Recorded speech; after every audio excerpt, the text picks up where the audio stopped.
So now we're going to be joined by Charly Salonius Pasternak, who is the CEO of Nordic West Office, and that's a think tank and a consultancy based here in Finland, in Helsinki, with a real focus on geopolitics and scenario planning. So please give a warm welcome to Charly into the HS Visio studio.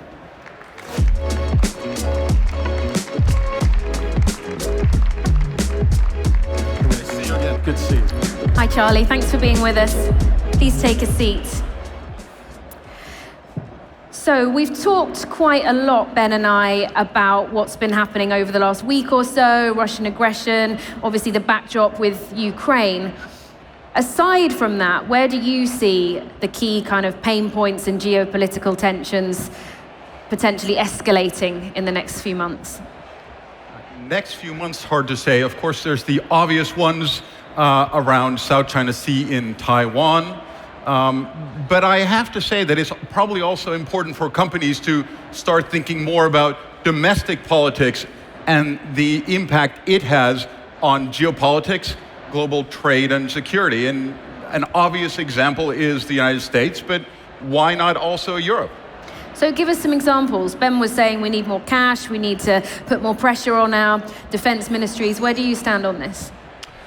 I agree. I mean, I agree with basically everything Ben said, but I think we've done that for years already.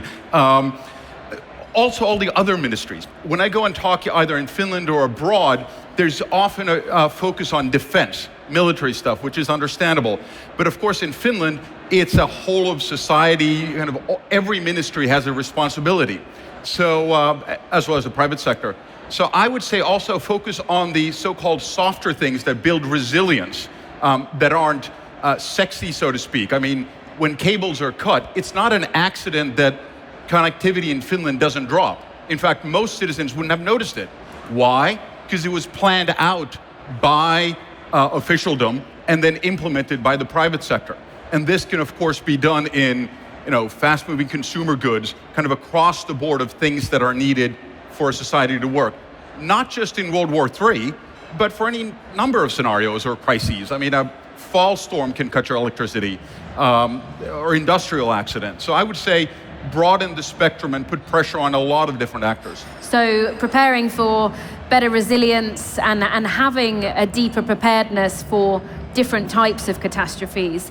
But just back to the military side of things, one thing I didn't ask you, Ben, you talked a lot about the need for greater European cooperation and global cooperation. Obviously there's NATO, but do you think Europe, both of you, should have its own defense force for Europe, for the EU? Well, I think we're going to have a EU defense force before we have an EU soccer team. But no, more seriously, I think for now it makes sense to keep NATO as it is, even if the United States tragically were to decide to withdraw formally or kind of de facto from it. It's a structure that works. The people know how to work within it. They're the NATO defense plans, so why change it now? Yeah, I think it would be a colossal waste of energy and time to recreate some other unique, bespoke European force. NATO is Europe's security construct. Look, whether or not the United States we do everything we should do doesn't change the threat. In fact, it raises the threat. So other nations should take advantage of this structure and these decades of practices and programs. There's a reason nations are in a queue to join NATO, despite the various challenges that we have. Yeah, but you did bring up the challenges, one of them being the unpredictability coming from the US, which has sparked some of these conversations about Europe being stronger, perhaps needing to stand on its own 2 feet a bit. Bringing things back to the business perspective, I've got another statistic to share. So a recent survey by the Conference Board found that 71% of US CEOs and 77% of European CEOs plan to adapt their supply chains in response to all this political instability. And I'm wondering what you see as the potential upsides and trade-offs, both of you, for European businesses to try and make this pivot and do more within Europe. Well, first I have to say, I think Europe should have done a lot more to defend itself conventionally for decades. And I guess you could thank Trump and Putin for us finally doing that. in terms of supply chains, it just makes sense to do so. I realize we've had probably 3 decades of economic efficiency and what does the bottom line on your Excel spreadsheet say as the focus. But by now, I hope companies have again realized not just the geopolitics of it, but climate change. Being reliant on a single source for any part of your critical business operations, in-house or then externally, just doesn't make sense. And I would hope that most kind of financing elements and analysts would also recognize this, that you can trade off some business efficiency for then business reliability. But there's other trade-offs as well. There's the people perhaps working in those production lines, factories in other parts of the world. There's cross-border trade and collaboration, that if Europe's pulling out, people might not want to work with us as much. Well, we learned a lot during COVID of how dependent we were on other nations and other sources for basic things. And so that's caused a hard relook inside the U.S. and I think other countries. And then more recently, the realization how China controls critical minerals that are so important for most of our industries. So the U.S. and other countries are looking for alternative sources. I don't ever want to see us break the interdependence that we have with all of our friends and allies, but certain things, nations have a responsibility to protect their people and their strategic interests. And so I think there's a balance there. We cannot make enough ships to meet our requirements. Right now, our shipbuilding capability has gone down so much, so we really depend on other countries to help us build ships. That's not a good thing for a maritime nation like the United States. Hopefully soon icebreakers. That's coming from Finland, I think. So yeah, challenging times, but certainly some upsides from your perspective at least, Charly, and from yours, Ben. Charly, another trend in the corporate world is AI-driven scenario forecasting. And I know that you've been using that as a planning tool and closely involved in it. For people that aren't so familiar, just tell us how it's kind of a new sector evolving, isn't it, as part of this preparedness package that businesses are trying to think about? Certainly. I mean, if you know what you're doing, in other words, you have kind of the intellectual or know-how backbone, various AI systems can be very useful in developing different scenarios very quickly and iterating them, testing them against different strategies. But I do have a word of warning. It's useful either to develop the skills in-house or get an external person, because it can lead you astray if you don't, for instance, understand military security matters, geopolitics writ large. So a useful tool, but like in many tools, you probably need to know how to use it. Okay.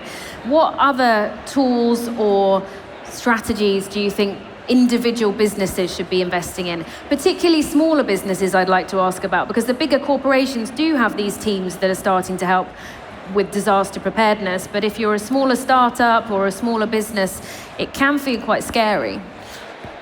I guess 2 maybe obvious things. One is talk to your kind of peer network, either in the country or externally, and then just don't try to do all of it at once. Solve one concrete problem, and maybe I can say for us at Nordic West Office, most companies seem to want to do a couple of hours of a workshop to address one part of their strategy, not to try to solve all of it at once, even for a big company. So for small companies, a few hours, think about, are we resilient to the worst possible scenario? And if we aren't, are there small tweaks we can do? I would say always invest in your people. I mean, to unleash the talent and the creativity of your employees, especially younger people, investing in that is always going to be a good investment. And then more broadly, paying attention to the requirements. When you see what's out there, what requirements do nations have to protect? And all you got to do is look at the threats to undersea infrastructure, threats to airspace, threats to infrastructure. What does your company have that can address those threats? What capability can you provide to meet those requirements? I wanted to bring in actually the qualities of leaders as well, which you kind of touched upon there, Ben, needing to look after and protect and support your team. Coming from the military and as a CEO, what leadership qualities do you think are most vital to take businesses through times like these? For me, it was always number one, are you willing to take some risks? Do you have the courage to make decisions even if you don't have perfect information, and also to pass that down to your subordinates? So this decentralized approach has always been important to me. Now, the second thing, of course, is judgment. Does somebody have the ability to pick the right, when do you fall on your sword and when do you know not to? So judgment calls. And then the third thing is, I don't want to be around anybody that is self-centered or doesn't play team ball. I like people that are focused on the overall success of the team. If somebody blames somebody else, I want them nowhere near me. Would you agree, Charly? Absolutely, everything. I'm going to try to come up with other things. Well, an obvious one is maybe kind of a no-fault culture. I'll say everyone who works with me and for me wants to do a good job. So if there's a mistake, my job is probably to figure out, was there something in the process or that I did that caused that to happen? They didn't want to make a mistake. That leads to the second one, which is, my job is to make sure that everyone who works in the project, that they have the tools to succeed, which of course sometimes can feel like you're not doing anything, but you're getting the whole to work together, because I think you said teamwork is the only way to do it. Each one of us knows a little bit about something, but then the team is really the group that makes it happen. Interesting how much you both draw on teamwork, but also, Ben, you talked about judgment and being able to make quick decisions. And here in Scandinavia, we don't actually have a reputation for making quick decisions. There's a lot of very inclusive meetings, a less hierarchical structure. Is there something that you think business leaders here might need to adapt in a world where we maybe need to be more reactive and make quicker decisions? Well, I'll take the stereotype in Finland is, of course, that Swedes discuss a lot. That tends to make implementation easier. In Finland, again, there's probably a stereotype leader that makes decisions and then is annoyed when everyone just doesn't fall in line and understand it. If I reflect on my national service leadership experiences, of course, I learned probably the most about leading people through my own mistakes. And then I sat and really thought about it. What could I and what should I have done differently? So in terms of what we should learn is discussing actually probably makes the implementation easier. Okay. I was in the Army for 38 years, and 2 or 3 of the coolest, best things that we ever did were decisions that were made by people below me, and I wasn't even aware of it. They knew what I wanted in the big picture, but number one, they understood that, and number two, they had the courage to say, General Hodges probably would approve this, and then they would go ahead with it. I love that, because it was faster than if I had done it, and they usually would have implemented it in a way that was better than what I would have thought of. So, but if it had been a disaster, I would have had to accept responsibility for it. I love that. Yeah. And if I can just jump in, absolutely accept responsibility, but do not blame the people working for you, because you asked them to do something, and then you should take the responsibility, not blame them. Some really insights on leadership from both of you. Charly, Ben, thank you so much for being our first guests here in the HS Visio studio. Thank you so much. Thank you.